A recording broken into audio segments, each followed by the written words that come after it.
Good afternoon सभी students को। आज जो है एक विशेष दिन है। आज से जो है हम ऑनलाइन पढ़ाई शुरू करेंगे। श्रीमान चेयरमैन सर के आदेश से ये कार्य शुरू हो रहा है। अब से आपकी सभी क्लासेज ऑनलाइन आपको यूट्यूब पे मिलेंगी। तो आप सभी से आग्रह है कि आप ज़्यादा से ज़्यादा अपने क्लास के जो भी मित्र हैं, सहपाठी हैं, उनसे कहिए कि आप यूट्यूब पे आइए और ये हम लोग जो वीडियो बना रहे हैं वो आप देखिए। ये सभी वीडियो जो हैं आज से आपको यूट्यूब पे मिलने शुरू हो जाएंगे। आज दिनांक 16 जून 2021 से। तो आज जो है हम एम्प्लॉयबिलिटी स्किल्स के बारे में पढ़ेंगे। उसका इंट्रोडक्शन कैसे है वो पढ़ेंगे। ठीक है, एम्प्लॉयबिलिटी स्किल्स इंट्रोडक्शन। ठीक है, तो देखिए साथियों, सीधी सी बात है कि अब लॉकडाउन लग चुका है, तो आपकी जो है पढ़ाई ऑनलाइन रहे, आपका समय ख़राब ना हो, उस कारण ये फैसला लिया गया है। तो आप लोग ज़्यादा से ज़्यादा ऑनलाइन जुड़िए और ऑनलाइन पढ़ाई का आनंद उठाइए। कोई भी आपकी समस्या हो, कोई क्वेरी हो, तो आप कमेंट करके पूछ सकते हैं। आप हमारा जो कॉलेज का व्हाट्सएप ग्रुप है उसमें आप सभी जुड़े हुए हैं, उसमें भी आप अपनी क्वेरी पूछ सकते हैं। तो आपकी कोई भी समस्या हो किसी भी टॉपिक से रिलेटेड, तो आप वहाँ पे कमेंट करके पूछ सकते हैं। तो साथियों, एम्प्लॉयबिलिटी स्किल्स के बारे में आपको बताता हूँ कि एम्प्लॉयबिलिटी स्किल्स क्या होती है। एम्प्लॉयबिलिटी स्किल्स का हिंदी नाम है रोजगार कौशल। रोजगार कौशल से तात्पर्य है कि आज के आधुनिक युग के अंदर आपको रोजगार पाने के लिए दर दर न भटकना पड़े। उसमें जो है सारी चीज़ें इसमें सम्मिलित हैं, जो एक रोजगार पाने के लिए मुख्य चीज़ें होती हैं। वो कौन कौन सी चीज़ें होती हैं जिससे आपको आसानी से रोजगार मिल जाए, आपको कोई ज़्यादा तकलीफ ना उठानी पड़े, वो सब चीज़ें इसके अंदर डाली गई हैं बोर्ड के द्वारा। तो आप लोग इसको ध्यान से सुनिए और देखिए, समझिए। पहले इसका कॉन्सेप्ट समझ लीजिए। आईटीआई के अंदर इसको पेपर सेकंड बोला जाता है। प्रश्नों की संख्या जो होती है इसमें 25 आती है नॉर्मली। 1% 2 नंबर का होता है, यानी टोटल 50 नंबर का आपका पेपर आएगा। फिर इसमें उत्तीर्ण अंक, यानी कि आपको अगर पास होना है इस पेपर के अंदर, तो आपको 17 नंबर का ये पेपर कम से कम आपको पेपर में लाने पड़ेंगे, यानी कि 33%। और एक बात आपको नोट करनी है कि इसमें आपको कोई ग्रेस मार्क नहीं मिलेगा। समय होता है 1.5 घंटे का। ऑनलाइन होता है आजकल एग्ज़ाम, तो ऑनलाइन एग्ज़ाम देने की विधि आपको प्रैक्टिकली रूप से समझानी पड़ेगी। ऑनलाइन अगर पॉसिबल होगा तो उसके ऊपर भी वीडियो बना दिया जाएगा। और आपके पास अगर घर पे कंप्यूटर है या मोबाइल में इंटरनेट के द्वारा भी आप ट्राई कर सकते हो। इसकी एक एप्लीकेशन आती है निमी मॉक टेस्ट करके, उसके ऊपर आप ऑनलाइन एग्ज़ाम देने की तैयारी कर सकते हो। प्ले स्टोर पे मिल जाएगी, iOS पे भी मिल जाएगी। तो देखिए साथियों, एम्प्लॉयबिलिटी स्किल्स में क्या होता है कि रोजगार कौशल कौन कौन से इसके अंदर पाठ्यक्रम में क्या क्या चीज़ें सम्मिलित हैं वो देखिए। सबसे पहले देखिए आप, इसके अंदर आती है आईटी साक्षरता, आईटी लिटरेसी। इससे रिलेटेड इसमें कम से कम 6 क्वेश्चन आएंगे। अब आईटी साक्षरता क्या होती है? आईटी साक्षरता का मतलब है, आईटी मतलब इंफॉर्मेशन टेक्नोलॉजी, कंप्यूटर से रिलेटेड इसके अंदर सारी सब चीज़ें कवर हैं। कंप्यूटर मतलब कि बेसिक कंप्यूटर। बेसिक कंप्यूटर के अंदर आपकी जो जो चीज़ें शामिल होंगी वो सब इसके अंदर इंक्लूड होंगी। जैसे कि माइक्रोसॉफ्ट वर्ड हो गया, एक्सेल हो गया, कंप्यूटर को कैसे चलाते हैं, कैसे बंद करते हैं, कैसे इंटरनेट का उपयोग करते हैं, या फिर हमको मेल भेजना है या कोई डॉक्यूमेंट भेजने हैं तो वो कैसे हम भेज या प्राप्त कर सकते हैं। तो आज के टाइम में आपको पता है आईटी लिटरेसी बहुत ज़्यादा इम्पोर्टेंट चीज़ हो गई है, क्योंकि कंप्यूटर के बिना आज के टाइम में आप कुछ भी नहीं कर सकते हैं। बहुत ही ज़्यादा ज़रूरी चीज़ हो गई है। आजकल कंप्यूटर के बारे में एआई आ गया है, आर्टिफिशियल इंटेलिजेंस, जिसके अंदर आप आर्टिफिशियल रूप से कंप्यूटर जो है कि कृत्रिम दिमाग बना लेता है, मनुष्य के जैसे ही सोचने समझने लगता है। उसके ऊपर एक डिटेल वीडियो बाद में आएगी। आज जो हम आईटी साक्षरता के बारे में देख रहे हैं। फिर इसके अंदर दूसरा टॉपिक आता है अंग्रेजी साक्षरता, इंग्लिश लिटरेसी, बेसिक इंग्लिश, कि आपको बेसिक इंग्लिश के जो शब्द हैं वो आने ज़रूरी हैं, क्योंकि आजकल अगर आप किसी भी इंटरव्यू में जाते हो तो वहाँ पे आपको थोड़ा बहुत अंग्रेजी में बोलना आना आवश्यक है। आज के समय की डिमांड है, आवश्यक है कि basic English, good morning, good afternoon जैसे हम बोलते हैं हमारी भाषा में, इंग्लिश के अंदर होता है ये। तो आपको जो है ये आनी चाहिए। शिष्टाचार बोलते हैं इनको, शिष्टाचार भाषा। इंग्लिश के अंदर आपको अभिवादन करना, हेलो हाय बोलते हैं जिसे, गुड आफ्टरनून, गुड नून, ये सब चीज़ें हम इंग्लिश के अंदर बोलते हैं। तो ये भी आता है। किताब के अंदर क्या आएगा? किताब के अंदर आएगी बेसिक आपकी ग्रामर, इंग्लिश स्पोकन, और जो भी विलोम शब्द जिन्हें बोलते हैं वो आएंगे। थोड़ी बहुत बेसिक इंग्लिश है, ज़्यादा कुछ नहीं। बेसिक आपका कंप्यूटर आएगा, बेसिक इंग्लिश आएगी। थर्ड टॉपिक पे आ जाते हैं। थर्ड टॉपिक है हमारा संप्रेषण कौशल। संप्रेषण कौशल से क्या तात्पर्य है? संप्रेषण कौशल में देखिए, इसको इंग्लिश में बोलते हैं कम्युनिकेशन स्किल, वार्तालाप करने का तरीका। कि इससे रिलेटेड जो है 2 क्वेश्चन आएंगे। अब इसमें क्या होता है कि संप्रेषण कौशल जैसे कि इंग्लिश से रिलेटेड भी इसमें आ जाएगा, शिष्टाचार से, व्यवहारिकता से रिलेटेड आ जाएगा। आप किसी से मिलते हो तो कैसे मिलते हो, आपका हाव भाव कैसा रहता है, आप कैसे उठते हो, कैसे चलते हो, कैसे बैठते हो, ये सब चीज़ें इसमें आती हैं। किन किन तरीक़ों से आप संवाद कर सकते हो, किन किन तरीके से आप कंपनी में अपनी बात रख सकते हो, या किसी भी जगह समाज में रह कर के आप कोई आवाज़ उठाना चाहते हो तो वो किन किन माध्यमों से उठा सकते हो। कम्युनिकेशन स्किल्स, संप्रेषण कौशल। फिर आता है हमारा 4 नंबर पॉइंट, उद्यमिता कौशल, एंटरप्रेन्योरशिप स्किल्स। इससे रिलेटेड आपके जो हैं 3 क्वेश्चंस आएंगे। उद्यमिता कौशल में क्या होता है? आईटीआई करने के बाद में जो है सभी बच्चे या तो खुद का कार्य करते हैं, या किसी सरकारी नौकरी की, या किसी प्राइवेट कंपनी में जाते हैं। तो खुद का जब आप कार्य करते हो तो उसे उद्यमी बोलते हैं।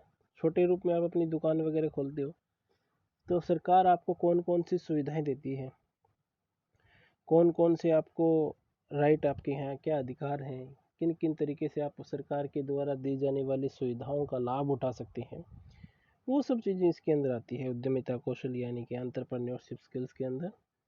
कि आप अपनी जो दुकान है उसको सरकारी उपयोग से, सरकारी सहायता से कैसे आगे बढ़ा सकते हो, और आपको एक अपनी मार्केट में दुकान को बनाए रखने के लिए, अपनी कंपनी, आप जो भी आप अपना व्यापार शुरू करते हो उसको आगे बढ़ाए रखने के लिए क्या क्या आप में गुण होने चाहिए, क्या क्या गुण नहीं, क्या अवगुण नहीं होने चाहिए, ये सब चीज़ें इसमें हैं। ये उद्यमिता कौशल के अंदर आएगी। फिर आएगा इसके अंदर पर्यावरण अध्ययन। ये हमारा है 5 नंबर टॉपिक, एनवायरनमेंट एजुकेशन। देखिए आप लोग जो हैं एनवायरनमेंट से रिलेटेड 6ठी 7वीं से ही पढ़ते आ रहे हैं। सबसे ज़्यादा किसी का नुकसान अगर कोई पर्यावरण का करता है तो वो इंडस्ट्रीज होती हैं, बड़े बड़े संयंत्र, बड़ी बड़ी फैक्ट्रियाँ, इनसे जो धुआं निकलता है, इनसे जो दूषित पानी निकलता है, इनके द्वारा जो ज़मीन को ख़राब किया जाता है कचरे से, ये सब चीज़ें इसमें आती हैं। तो पर्यावरण का सबसे ज़्यादा अगर कोई नुकसान करता है तो ये व्यावसायिक कंपनियां जो होती हैं ये करती हैं। पर्यावरण का बहुत ज़्यादा प्रदूषण होता है, तो हम कैसे पर्यावरण को प्रदूषित होने से बचाएं, कम से कम प्रदूषण कैसे फैलाएं, ये सब चीज़ें इसमें आएंगी। ठीक है, पर्यावरण अध्ययन। फिर आता है हमारा 6ठा टॉपिक। 6ठे टॉपिक में क्या है? व्यावसायिक सुरक्षा, स्वास्थ्य एवं पर्यावरण। इससे भी 2 क्वेश्चन आएंगे। इसमें क्या होता है कि आप जब इंडस्ट्रीज़ में काम करोगे, फैक्ट्रियों में काम करोगे, तो आप अपनी खुद की सुरक्षा, अपने स्वास्थ्य की, और पर्यावरण को आप कैसे साफ रखते हुए अपना काम करोगे, उसके संबंध में इसमें टॉपिक्स हैं।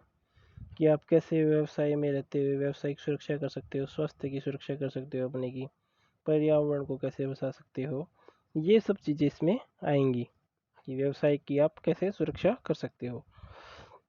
फिर आता है इसके अंदर 7वां पॉइंट, जो कि है श्रमिक कल्याण अधिनियम, इंग्लिश में बोलते हैं लेबर वेलफेयर लेजिस्लेशन। इसकी जो है 2 क्वेश्चन है। श्रमिक जैसे कि आईटीआई के अंदर जो भी आईटीआई पास करके जाते हैं वो लेबर के रूप में काम करते हैं बहुत सारी फैक्ट्रियों में। और भी बहुत सारे जो श्रमिक होते हैं जो बिना आईटीआई किए या बिना पढ़ाई लिखाई फैक्ट्रियों में लगे रहते हैं। तो उनको क्या होता है कि उनको गवर्नमेंट के द्वारा जितनी भी सुविधाएं गवर्नमेंट श्रमिकों के लिए देती है या जितने भी कानून गवर्नमेंट श्रमिकों के लिए बनाती हैं उनको उनकी जानकारी नहीं होती है, क्योंकि वो पढ़े लिखे नहीं होते हैं। क्योंकि अब आईटीआई के अंदर आपके अच्छी खासी पढ़ाई लिखाई हो जाती है, उसके बाद में आपको जो है पूरी जानकारी इस टॉपिक के अंदर दी जाती है श्रमिक कल्याण अधिनियम की। जो भी श्रमिक है उनके कल्याण के लिए राज्य सरकार केंद्र सरकार ने कौन कौन सी योजनाएं बना रखी हैं, उन योजनाओं का कैसे कार्य क्रियान्वयन होता है, कौन कौन उसके लिए एलिजिबल है, कौन उसके लिए पात्र है, कौन नहीं है, वो सब चीज़ें इसमें कौन कौन से कानून सरकार ने बना रखे हैं, ये होते हैं हमारे श्रमिक कल्याण अधिनियम के अंदर। फिर अगला टॉपिक आता है हमारा गुणवत्ता औजार का। इससे ये जो 8वां पॉइंट है इससे लगभग एक ही प्रश्न आता है, कभी कभी 2 भी आ जाते हैं पर नॉर्मली एक ही आता है। गुणवत्ता औजार यानी कि क्वालिटी टूल्स। इसमें क्या होता है कि आप इंडस्ट्रीज़ के अंदर आपके पास तरह तरह के इक्विपमेंट्स होंगे, उनको आप कैसे काम में लोगे, किस इक्विपमेंट का क्या काम है, क्या रोल है, कौन कैसे काम करता है, उसके बारे में डिटेल जानकारी है। कौन सा उसका स्टैंडर्ड है, जैसे आईएसआई मार्क वाले क्या काम में आते हैं, बीएसआई यानी कि भारत स्टैंडर्ड मार्क वाले क्या काम में आते हैं, ये सब चीज़ें इसके अंदर आएंगी गुणवत्ता औजार में। जैसे हम बोलते हैं ना कि लोकल चीज़ काम में नहीं लेने, तो कंपनी वाली कौन सी है, लोकल कौन सी है, वो कैसे पहचाने, ये सब चीज़ें जो है हम गुणवत्ता औजार के अंदर सीखेंगे। फिर आता है इसके अंदर उत्पादकता का ऑप्शन। उत्पादकता यानी प्रोडक्टिविटी। अगर आपकी कंपनी है, आपका कोई व्यवसाय है जिसमें आप प्रोडक्शन कर रहे हैं यानी कुछ निर्माण कर रहे हैं, तो उसको ज़्यादा से ज़्यादा कैसे निर्माण करें, उसको मार्केट में ज़्यादा से ज़्यादा कैसे मार्केटिंग करें, कैसे उसको ज़्यादा से ज़्यादा प्रचार प्रसार करके बेचें, उसके द्वारा जो मिलने वाले जो आप सामान बेचोगे उसके ऊपर गवर्नमेंट या किसी संस्था को या किसी व्यक्ति को परेशानी है, कोई कमी है आपके सामान में, तो आप उसको कैसे ठीक करोगे, कैसे दुरुस्त करोगे, क्या आप ग्रीवेंस रजिस्टर बनाओगे, क्या शिकायत पंजिका होनी चाहिए, उसके रिलेटेड इसमें सारी डिटेल होंगी। उत्पादकता ये टॉपिक उस चीज़ को कवर करेगा। तो ये आपके टोटल 25 क्वेश्चंस का टॉपिक है, टोटल 9 आपके पॉइंट हैं, इनके अंदर से ये आपके 25 क्वेश्चन आएंगे एग्जाम में। चलिए आगे बढ़ते हैं। अब जो है हम पहला टॉपिक जो है हमारा आईटी लिटरेसी, उसे शुरू कर रहे हैं। ठीक है, आईटी लिटरेसी में क्या होता है, जैसे कि इसमें लिखा हुआ है, जैसे कंप्यूटर का परिचय। कंप्यूटर शब्द कंप्यूट शब्द से बना है जिसका अर्थ है गणना करना। गणना यानी कि गणना करने वाला मशीन या गणना करने वाला। तो कंप्यूटर क्या करता है, सिंपली गणना करता है।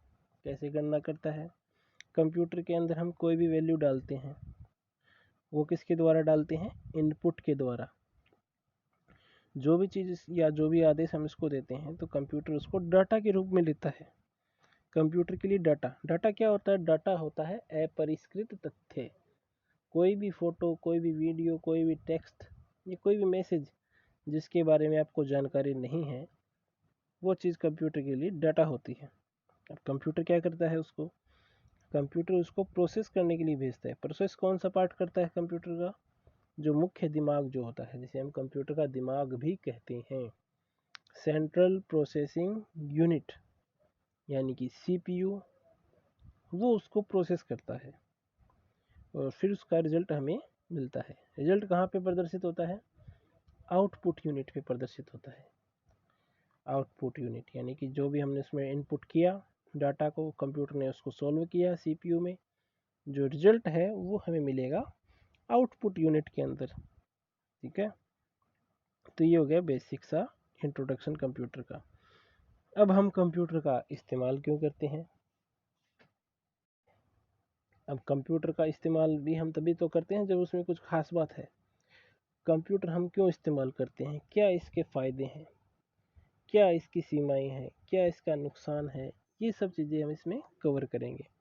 तो जैसे कंप्यूटर के लाभ, क्या क्या लाभ हैं कंप्यूटर के। जैसे सबसे पहला लाभ है, लाभ बोल सकते हैं, एडवांटेज बोल सकते हैं, खूबी बोल सकते हैं, कुछ भी बोल सकते हैं। क्या खूबी है इसकी? सबसे पहली खूबी है इसकी स्पीड, गति।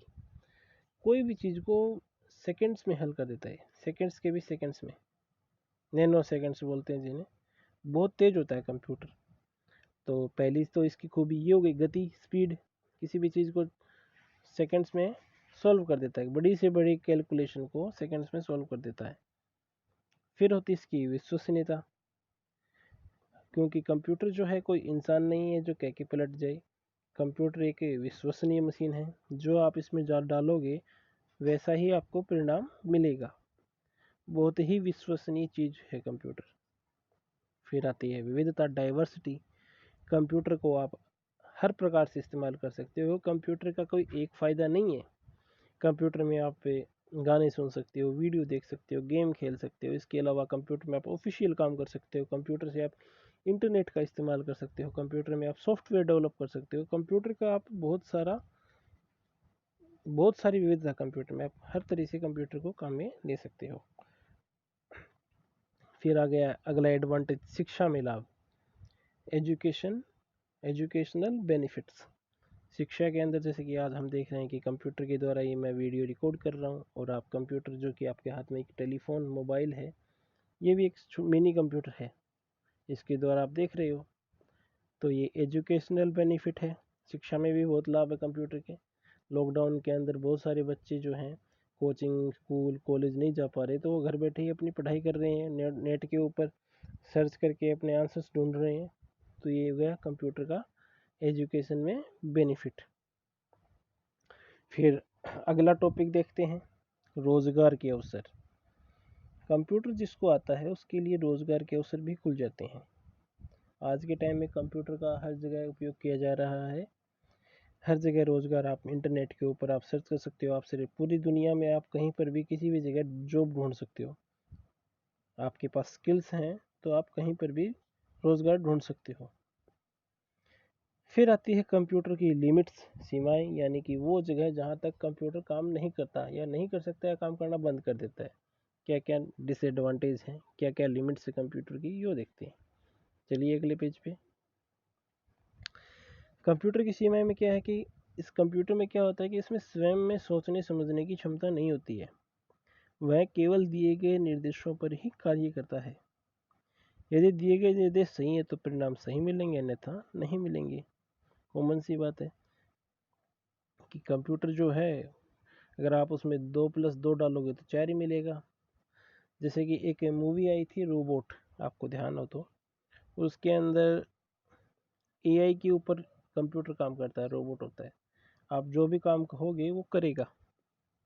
तो जैसे वैसे अगर आप किसी रोबोट को जो आर्टिफिशियल इंटेलिजेंस पे चलता है, उसको आप कह दोगे कि भाई गर्मी के मौसम में कि जाओ गाजर लेके आओ, तो वो गाजर लाने चला जाएगा, और वो तब तक नहीं आएगा जब तक उसको गाजर नहीं मिलेगी।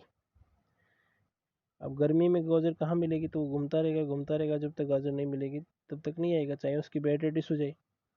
तो ये एक इसकी लिमिट हो गई, क्योंकि उसमें खुद में सोचने समझने की क्षमता नहीं है। आप जो बोलोगे वो वही करेगा। कंप्यूटर का यही है, अपने आप कुछ नहीं कर सकता। आप जिसमें जैसे आदेश डालोगे वैसा ही होगा। तो ये इसकी बहुत बड़ी खामी है। इसके ऊपर धीरे धीरे अभी काम चल रहा है। आर्टिफिशियल इंटेलिजेंस को, कृत्रिम बुद्धि जिसे बोलते हैं, उसे और ज़्यादा बढ़िया बनाया जा रहा है। आने वाले समय में हो सकता है कि ये इसकी कमी दूर हो जाए, परंतु फिलहाल तो ऐसा ही है। फिर है जो है कंप्यूटर के अनुप्रयोग, यानी किन किन क्षेत्रों के अंदर कंप्यूटर को इस्तेमाल किया जाता है। कंप्यूटर को जो है शिक्षा के क्षेत्र में इस्तेमाल किया जाता है, इन एजुकेशन। व्यवसाय में, बिजनेसेस में, आपके पास आपका बिजनेस है तो आप उसमें टैली के अंदर अकाउंट्स वगैरह मैनेज कर सकते हो। एक्सेल के अंदर आप एम्प्लॉयज़ की लिस्ट रख सकते हो। कितना सामान आपने खरीदा, कितना बेच दिया, कितना मुनाफा हुआ, कितना घाटा हुआ, सब आप कंप्यूटर में रिकॉर्ड कर सकते हो। चिकित्सा में भी बहुत बड़ा योग है। जैसे कि अभी कोविड के अंदर आप देख सकते हो कि डॉक्टर्स जो है डिस्टेंस से रह कर के भी होम आइसोलेशन में रहने वाले मरीजों को भी ठीक कर रहे थे। तो अगर कंप्यूटर नहीं होता, टेक्नोलॉजी नहीं होती, तो जो भी बीमार व्यक्ति हैं उनको दूर से होम आइसोलेशन में कैसे ठीक कर सकते थे। तो चिकित्सा में भी बहुत बड़ा योग है। इंटरनेट में भी आप देख रहे हैं, जैसे कि आप कोई भी चीज़ बताने की ज़रूरत ही नहीं है, इंटरनेट के ऊपर हर चीज़ अवेलेबल है। इंटरनेट पे आप कुछ भी सर्च कर सकते हो, तो इंटरनेट के ऊपर इसका बेनिफिट है ही है। बैंकों में, पूरी दुनिया में, पूरे वर्ल्ड में बैंक है, तो आप अपना खाता कहीं पर भी रहकर ऑपरेट कर सकते हो। बैंक्स में भी इसका बहुत यूज़ होता है। फिर ऑफिसेज में भी बहुत सारी फाइल्स वगैरह बनानी होती हैं, बहुत सारा रिकॉर्ड रखना होता है। तो ये इसके कुछ अनुप्रयोग हैं। अब ये आपने अनुप्रयोग देख ली, अब देखते हैं इसके कुछ पार्ट्स। कंप्यूटर जो है उसके कौन कौन से पार्ट्स होते हैं, बेसिक पार्ट्स की बात कर रहा हूँ मैं यहाँ पे। कौन कौन से जो पार्ट्स होते हैं वो मुख्य रूप से होते हैं, जिनके बिना कंप्यूटर नहीं चलता, किसे कंप्यूटर बोलते हैं, वो चीज़ हम देखते हैं। तो चलिए हम अगली स्लाइड पे देखते हैं। जैसे कि आप सामने देख सकते हो, कई सारे इसमें फ़ोटोज़ हैं, कई सारे कुछ लिखे हुए हैं। तो सबसे पहले आपको देख रहे हैं कि ये तो साइड में, लेफ्ट साइड में एक टेबल है, इसमें देखिए मॉनिटर। ये मॉनिटर होता है। नॉर्मली आप देख रहे होंगे घरों में आजकल टीवी भी, एलसीडी भी ऐसे ही कुछ होती हैं।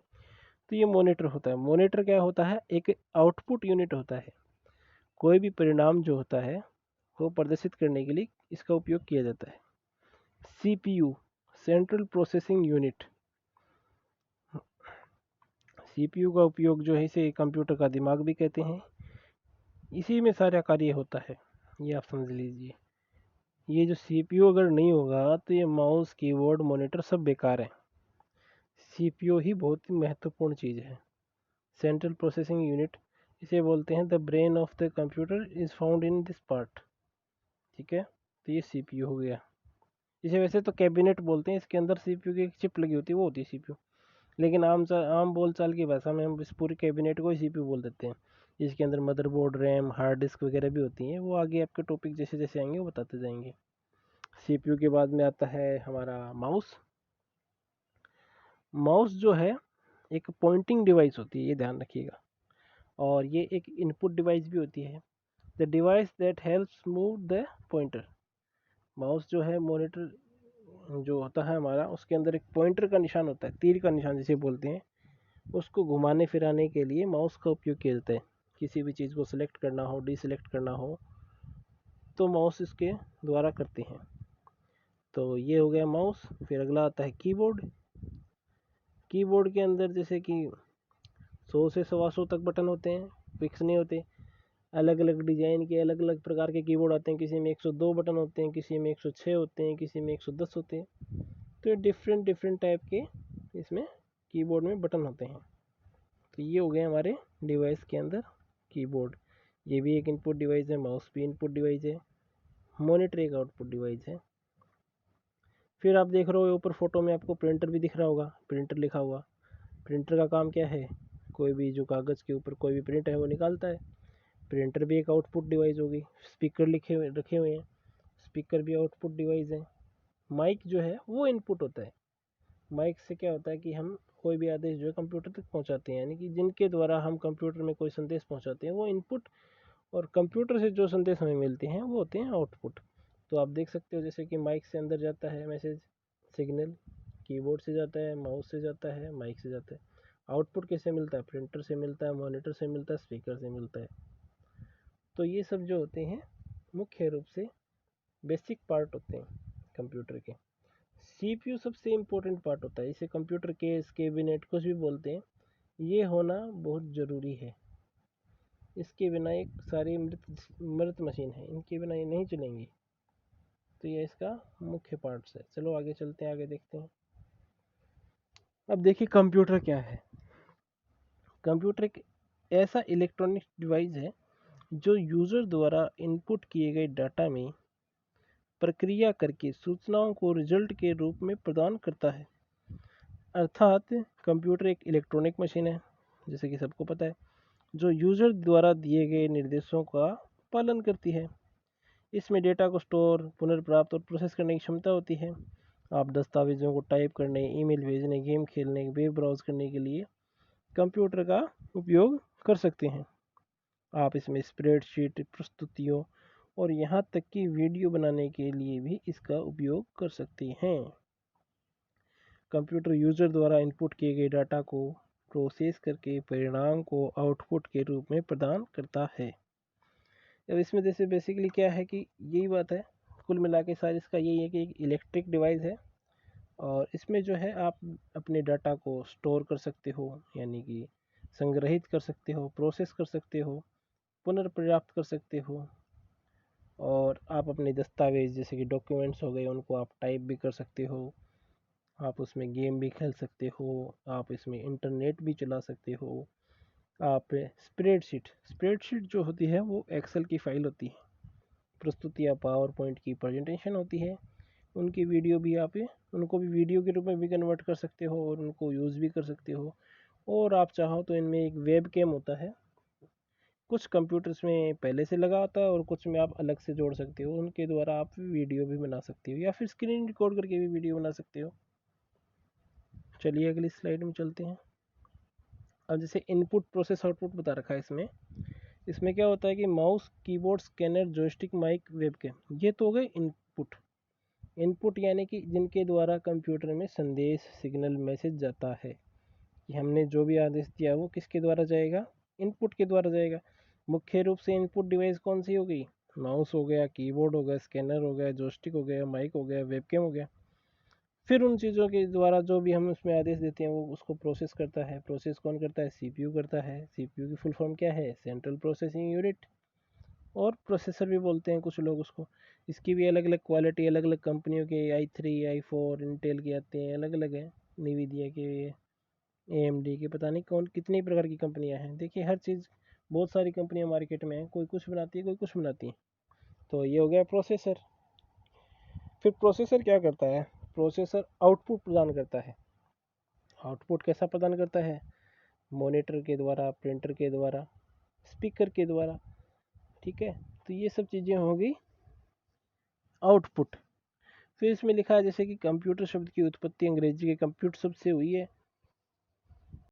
जिसका जिसका अर्थ होता है गणना करना। अतः यह स्पष्ट होता है कि कंप्यूटर का सीधा संबंध गणना करने वाले यंत्र से है।